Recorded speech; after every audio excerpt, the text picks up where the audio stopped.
Hi, everybody. Welcome to the After Party Podcast, the Power Trip Morning Show. It's a Friday. You see us all, but there's a face that you might not recognize unless you watch a gentleman with a huge bulge in his Speedo jump into a pool. What? Huh? Your home videos? Sir, would you please announce yourself and introduce yourself to everybody out there? Hi, I'm Spencer Kramber. I'm the actor he's referring to. Yeah, he's an actor. Acting! You Google it, AJ. I don't think it's. Hey, you gotta go to the dark. So web. he did a it's dark web. What is it? he did a spot for Big Lots, which is a great store, by the way. Oh, there it is. And as you can see, he jumps into a pool in nothing but a Speedo. Hang on. Oh, wow. That is you. Wait till you see How many the times bulge in this guy's pants. I love that Chris is shockingly focused on. Come only on, that. man. It looks like he's got a roll of quarters in his Speedo. That's not large. This Times. for me. All right. Okay, yeah, we're ready. Roll it. This is Googling. What's going on? Here Big it goes. Lots. Here it Belt goes. flop. Look at that. I'm the guy. Look at that. Look at that. Jesus. Look at that. And That's a legit belly flop. dude, that probably actually hurt. So yes, All right. there- Oh, I don't know, Spencer. At the end there, you did kind of.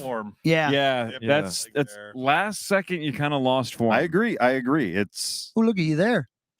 so we did 3 takes, and each one for the first couple they had us go a little bit higher, and then on the third one it was perfect. Perfect. What did you form, jump everything. off of? A platform. Just Yeah. they kept on raising this platform, and every time I looked down at this thing, I was expecting my daughter, and I just thought that's just a pool of money. I am just diving into just Yeah. Scrooge McDuck style. Yeah, right. So that makes it a lot easier. We did the third take and it was perfect. They're like, cut, great, check the gate, Spence, you're good, go dry off, get dressed. And then they came back about 20 minutes later, and and the adrenaline's all gone. And they say there was a power outage when they were transferring the raw footage.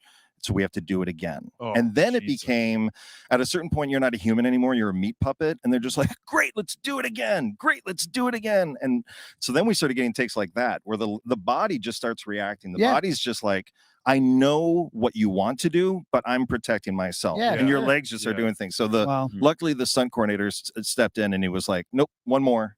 And we did one more. There's a And then- stunt coordinator on a commercial. Oh, yes. Wow. For For a belly almost flop. anything. For a belly flop, for yeah. a hammock being disconnected, for a lot of just really simple things. You know what really would be helpful for our viewers and listener? So Spencer is from here. You grew up here, Mhm. right? Spencer lives in LA now. He's an actor. He does all kinds of different things. He's been on television shows, movies? No movies. No movies yet, television shows. But also even more fascinating to me is your acting the teaching that you do, and not on a small level. Like I looked at your resume and you have taught and are still teaching at some really large schools. Thanks for looking at my resume. I That was did, pretty man. I was looking up nudes That's an for you, and actor, that's all you want is just like somebody acknowledge my special skills, which Tai Chi is one of them. Yeah, You know, everyone's got some form of a martial art on their special skills, but okay. I have a great passion. One thing you guys do amazing on the show is talking about education, higher education, arts and education, and there are real. That is definitely us. Yeah. It's definitely the guy sitting above all. Yeah, of the us. vulture behind me. Right. Yeah. But you guys also, I mean, you got the musician, the stand-up comedian, and there are alternate routes to get to be a performer. And there's so many obstacles to get. Once you find your art and your passion, it's not about doing it. It's about getting the opportunity to do it, the opportunity to be on a stage. If you love music, if you want to be a stand-up comedian, so helping just youth traverse those pitfalls. So yeah, I teach at UCLA. I'm coming back to Minnesota State Mankato, Ohio. Yeah, it's been a real blessing, and hopefully I get to keep doing it more. Wow. Where did you go to school for acting? First Minnesota State Mankato. Same. That was the off-air bit. Yeah, That's right, an right, inside right. joke. Yeah, 5 right. minutes I don't ago. remember you there. And then I went to go to grad school at UCLA, so I'm a Bruin. No kidding. Yeah. Wow. I went to- That's sweet. I got a million questions, so please jump Yeah. in. Are there Go any, for it. like, have you helped teach anyone who you're like, hey, that fucker in that commercial, I know that. Yeah, Al guy." Pacino. Oh, all the Top time. Pacino, yeah. You taught Pacino? Well, like one of my friends, have you guys ever seen Veep? Yeah. So Tim Simons, who's the really tall guy on that, Yeah. the filthy one. I used to work with him all the time. He was also a session director. That dude is and that He's his great. character arc, Yeah, whatever. yeah. And that show is brilliant. Yeah, and he's such a sweet guy. Really? But he's really quick. That show's phenomenal. I've worked. One thing that's weird, because I also cast. That's one thing that to let everyone know is my day job, which every artist kind of needs. You need something to pay the rent. So I cast commercials, and so I've worked on voiceover. I'm what's called the session director. When you come in for an audition, you don't meet the casting director. You meet the session director they hire to take care of the actors. So I direct actors, I give them adjustments, and then I let them out the door. So I've got to be Stephanie Courtney. I remember auditioning the Dos Equis Most Interesting Guy in the World for his final callback. Wow. So yeah, I got to before Flo from Progressive. Yeah, Stephanie Courtney. She's really sweet. That's who she was. I was just throwing out a name. That's the actual gal. Yeah. Yep. Oh wow. She's a groundling, and I have a lot of friends. What does that mean? She's a performer at the improv troupe that Kate McKinnon and a bunch of other people came from. So she's really good at improv. And one of her little fun stories that I've heard through friends is she was ready to be done. Stephanie Courtney, Flo from Progressive. Yeah. She was ready to leave the industry. She was packed up, and she got this one final audition for Progressive. Wow. That's And life-changing money too, man. She never left. What and I know she's probably tired of hearing that, but the attractive gal from AT&T. Yeah, Lily. Yeah, you know her? I don't know her, a friend who dated her. Oh, And I've had to play her a lot.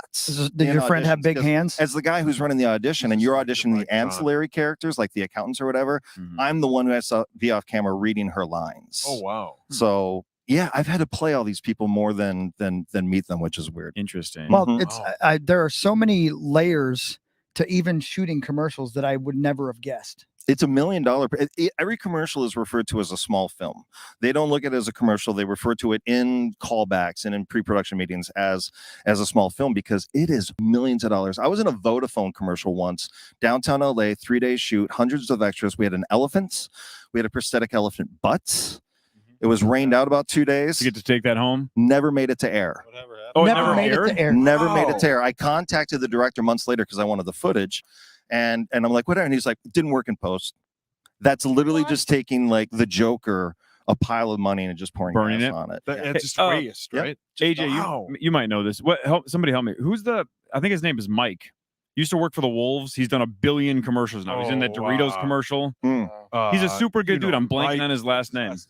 No, it's not. Mike Zahn? No, it's not Mike Zahn. Do you know who I'm talking about, though? Yeah. No, it's not Michael Hunt. Oh. What the hell is that dude's name? Mike D'Antoni. He was a super nice guy. Is it Mike be blowing me?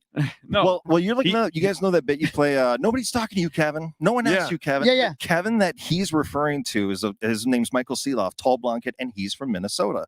So Kevin in that sound bit is from Minnesota. Wow. Yeah. There's a whole troop of us out in. We have a group called Minneapolis. Really? Out in LA. Mike Rylander, by the way. Yeah, Mary Rylander. Mack, Yeah, I yeah, bowled with Mary Mack at Minneapolis in LA. Wow. Mary Matt kicks ass. Yeah. Very cool. Yeah, Mike Rylander. Oh crap. Yeah. He's the best. Mike's a the great best. friend. He's Yeah. been in a good 1 billion dude, yeah. commercials. Yeah. And, he God, he's used got to. the goof He in was his an face. in-arena host with Natalie, right? The two of them used to do the on-the-court stuff at the Wolves games, and I think he did it for the Clippers for a little bit too. But he's been in. I know AJ is trying to pull him up right now. You'd know the face. He's been in 1 million commercials. Yeah, he's fantastic. He was in Parks and Rec. that He guy. got into episode. doing Oh, he's what pretty. I do. He's also a session director now. Oh, is that right? Yeah, He's a handsome bastard.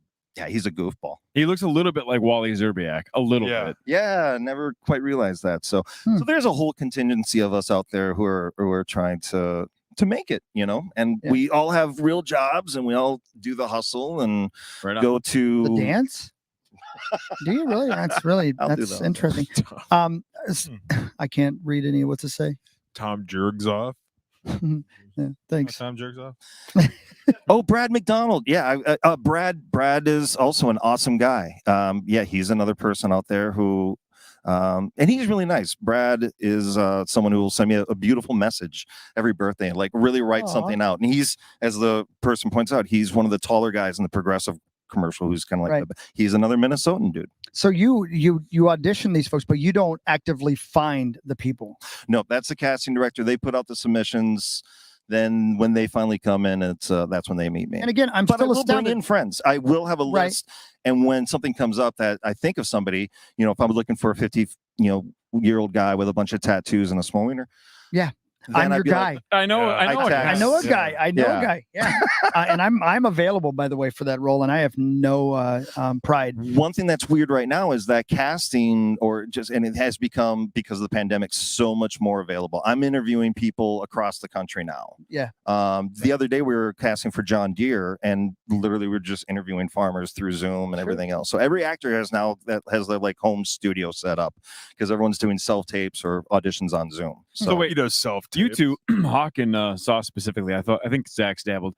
You guys have told me for years you're a huge fan of the casting couch. Love it. Now, Spencer, it sounds like you have a lot of experience with casting couches. There was one time when I used to manage a casting facility, and we had to move a couch as a prop for the audition from one studio to another. And as I pushed it by, these three ladies sitting in the lobby above, they all just watched it go by and went, mm-hmm. Well, like, we know what that's for. Yeah. Is the commercial casting couch world, maybe not now, but was it ever like the cliches about the movie industry casting couch, or not really?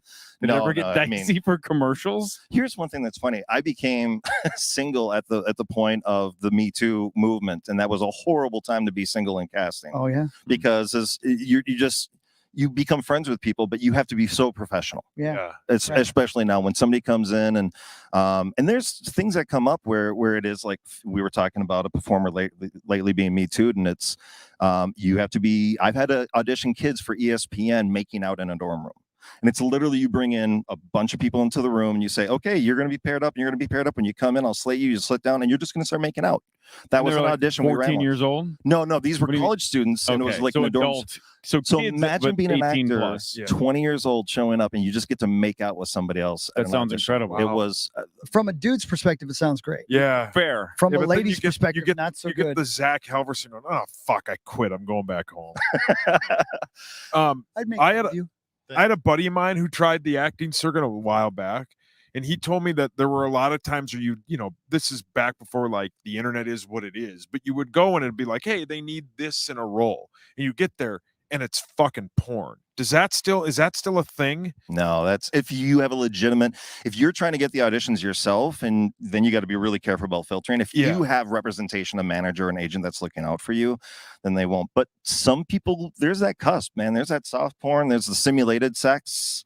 Talk more about that. Yeah, that's why Zach's here. I have a buddy who was in The Social Network, and he's a really good actor, great performer. But back in the 80s, he ended up. No. Okay. Garfield. Yep.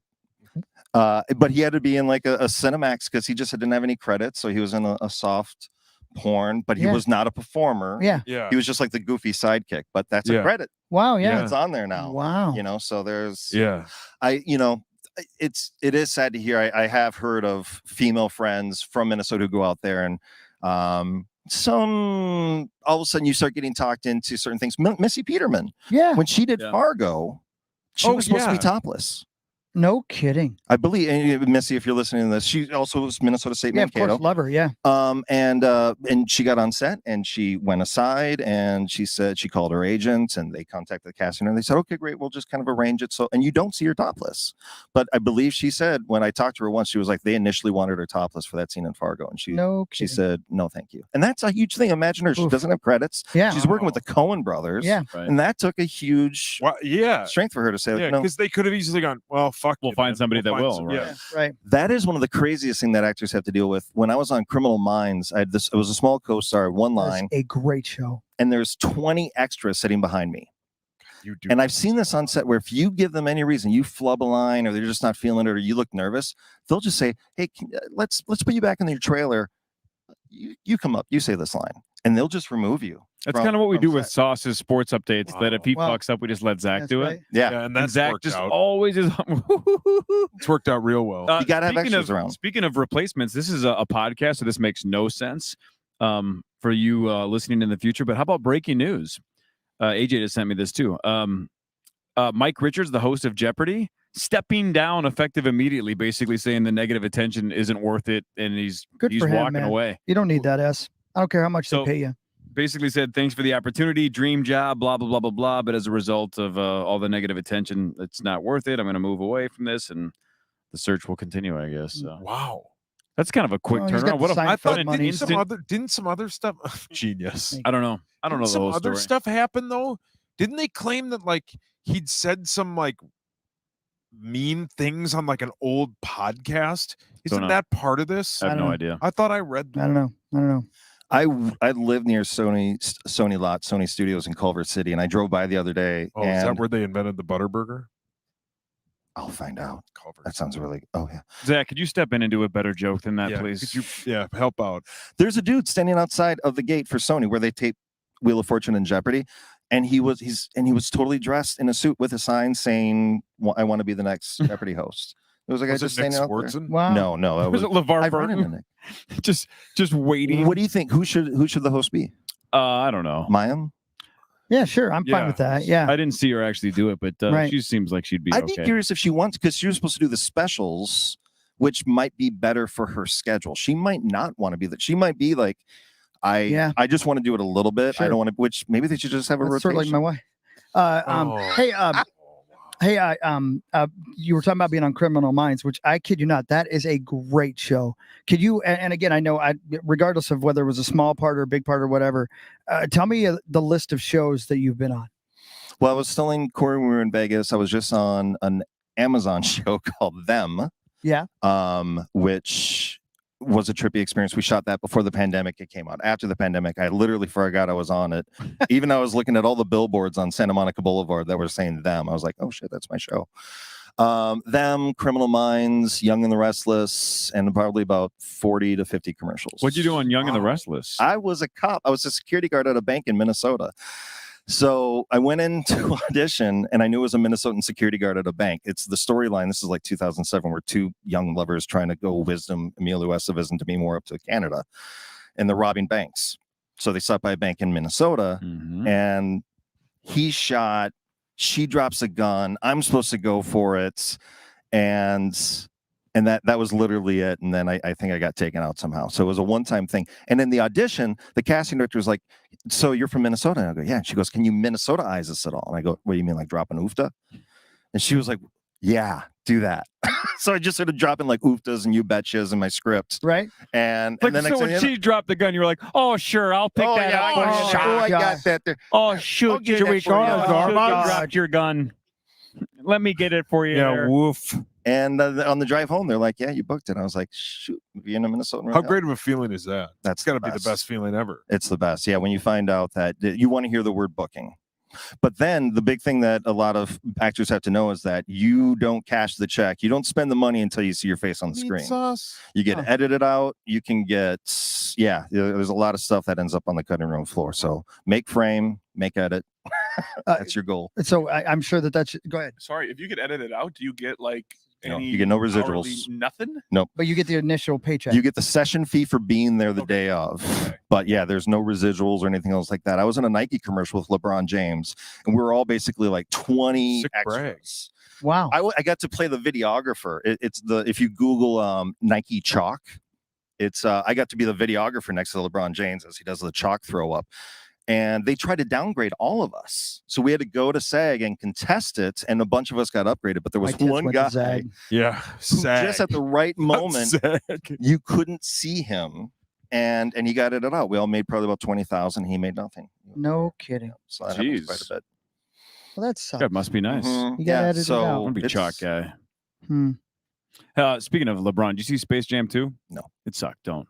I liked it. Buzz. You liked it? I haven't seen it yet. Oh. I saw the Suicide Squad the other night. And Yeah. I loved it. See, I'm the only one. It's me. But I had all the expectations Yeah. of the gore Yeah. and everything else. Yeah. You knew that was coming. Yeah. Yes. Right. Yeah. Spencer So, also the watched expectations. Pig. He watched Pig. Oh yeah. Do you like Pig? There's nothing worse than you put your review out there as a tweet, like really, really good. Your friends quote you on the radio saying it, and then one of the guys goes sees it and was like, it's okay. Yeah. I was like, oh man, Yeah. I gotta stop reviewing things. It's really, really good. It's not perfect. Mhm. The ending has a little bit of a twist to it that can make you go, eh. So, but it's Cage is great. Hmm. If you want to see Cage be leaving Las Vegas good again, Oh God, that was great. go just enjoy this performance and Hmm. just sit back and just say, I'm just going to enjoy a little bit of a story.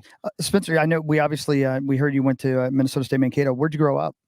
Glenwood, near Alexandria, small little town. How was Alexandria? How's the Alexandria was crowd? great. How'd the show go? So good. We No played there one's twice asked you. this summer, and I just, wonderful. It was a long day, obviously, but man, that little fairgrounds there was actually a pretty big fairground. What time did you get there at? I made it an hour before showtime, so it was exactly what we needed. If I hadn't done that hour, no, I Yeah. didn't shower. Oh, really? no. Yeah, I went straight there. Dude, Yeah, I went that's straight gross. That is Yeah, yeah. gross. And then you drove. Yeah, Abigail and Sarah Jane and I rode up together, and they. Yeah, I know. But no, it was a good show. It's been a great run of shows. And tonight you're in. Tonight it's a private show in Blaine. Tomorrow we're in. It's in my mind somewhere. What's going to happen the first night when you have nothing to do and there's no Abigail around? So- I don't know. That's not till. He'll research more casting couch. Yep. Yeah, I got a lot of research. He'll to watch do. witch Yeah. porn. Yeah. I think the first day I'll have nothing to do is Monday, so I guess I'll just listen to the floorboards creak. I guess I don't know. He's I going know. to the casino on Monday for sure. Yeah. Stop. Why do you do it? Why do you play it? Why do you do it? I don't know. Yeah, you know. Anyway, but so you grew up there. Yeah. What made you think that you wanted to be in acting? Couldn't think of anything else to do. When you find the thing that you feel like that's what you love doing, and as you do with a singer. Yeah. It's hard to. Meryl Streep's got a great quote. She was once asked at a forum from a young actress, "I'm thinking about being an actress. Do you have any advice?" And Meryl Streep just immediately said, "Don't. If you have to think about it, that's not enough to do it. Wow. It's too hard. It's too difficult. It's not something you think about. You just do it. And then the trick is finding out what you can do to survive while you pursue that. Because only, a fraction of a percent get to be the one, the ones who work all the time and live off of it. Right. Everyone else is either you're working a flexible job that allows you to go to your auditions and do your shoots, or you're working an inflexible job where, you're working for Target and you can't get away for auditions and you can't book out or anything like that. So then do stand up in the nights, take a Shakespeare class, do something else if Adult that's your films. passion. Yeah. Yeah. Well, Casting couch. Yeah. What are you doing right now? What are you Spencer? doing? OnlyFans? Don't say a bad podcast. what am I doing right now? What's that? You have COVID? Oh, yeah. That's great news. Motherfucker. Oh, he's doing the COVID thing. No, I also work as a COVID concierge technician. So I told Cory this out in Vegas too. I go around and collect samples from people who are, that sounds Zach. like hot. Doesn't it? Zach, calm the fuck down. And it's What are been you really boosting neat. up I've got your to, I can't share any names because of Sure. HIPAA, but I've got to see a lot of celebrities. And, No kidding. and Wow. really cool people, and they've all been super nice and respectful. But yeah, then they hand me a stick with their mucus on it, and I take it to a lab. And you huff it. I drink it like a shot. One for you, one for the lab. One Can for I say you. one? You guys are so amazing in Vegas. It's just always such a great time to see you guys, and how much fun you have with everybody. How you do that, I don't know, but That was super fun It's this the year. best, man. It's the Yeah. best. Yeah, it's always good to have you out there with us, man. So what are your hopes and dreams, and what are your plans for the rest of your career? What do you want to be when you grow up? I want to be Chris Hawkey. Oof, aim higher. You'd have- No, right now it's again, like I told Cory, it's just right now it's enjoying every single audition is the goal. It's not, I want to get this role, I want to get this job.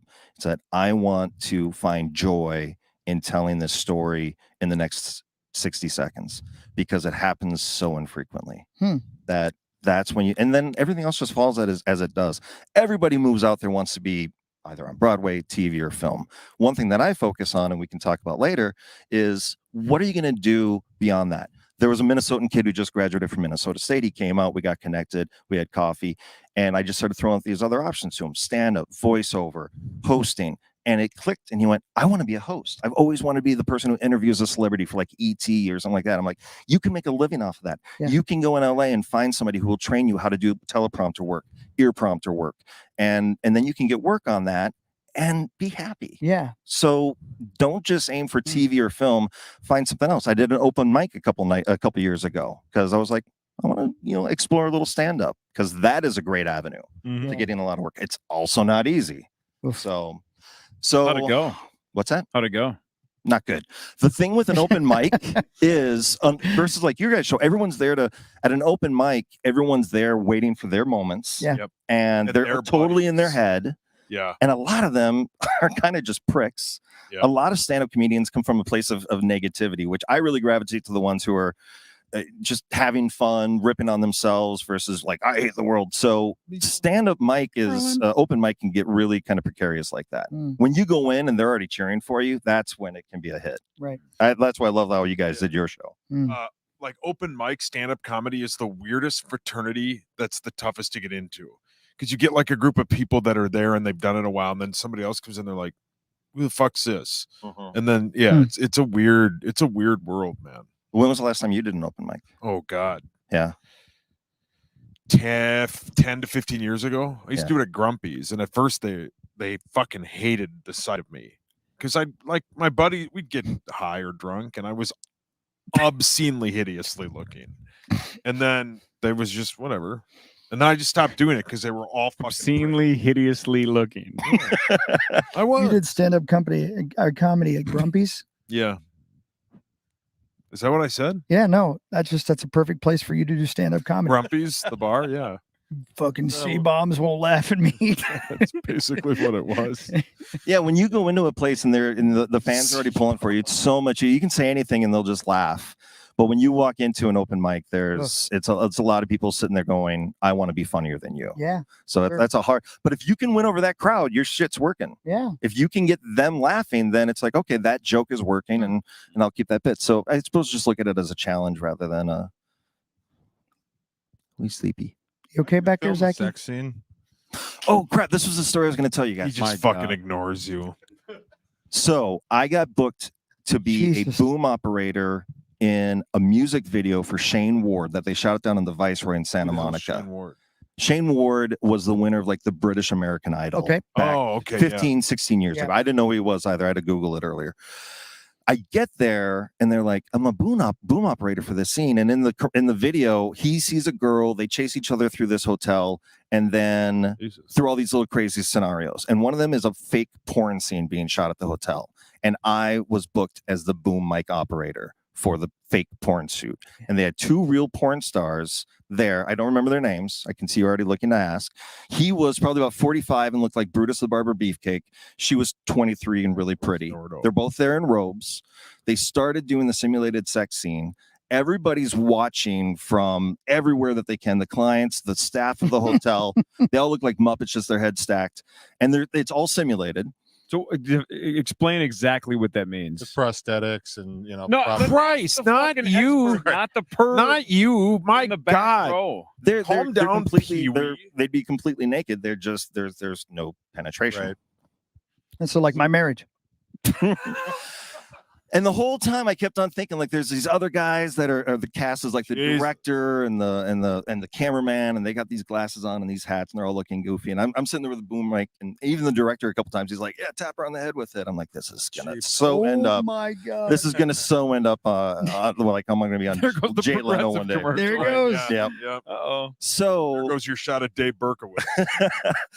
No, that'll probably help. And as I'm biking home on Venice Beach, I look down and I realize that I'm still wearing the sunglasses that I meant to wear during shoot so I could be more incognito. And I'm like, well, that's going to end up someday. Now I'm going to get to tell you about that. Yeah. So that's the closest I've done to doing any form of adult work.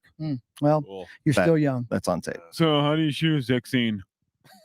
Can you tell me about that? Show me. Can you whisper it? Dear God. Zach, you need help. Yeah.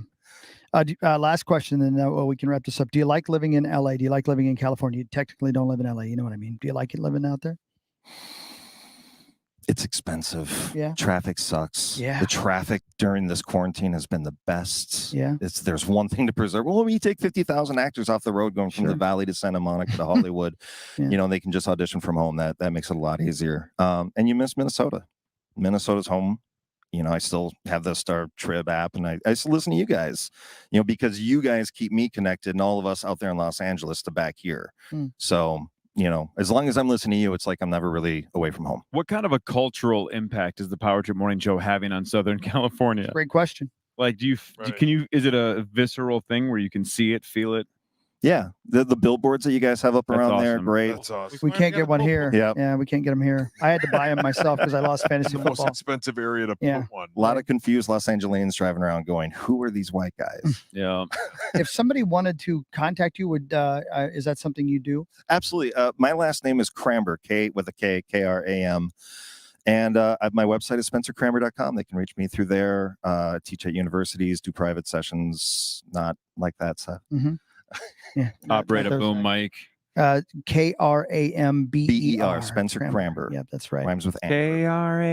Kramber. My reel's up on there and everything else. So it's great to see you. Thank you guys. You're the best, man. We always appreciate you. Yeah, of course. I'm glad to see you, and we'll see you again real Zach. soon. And good luck and everything. Yeah. Thanks, guys. And I'm glad we're friends.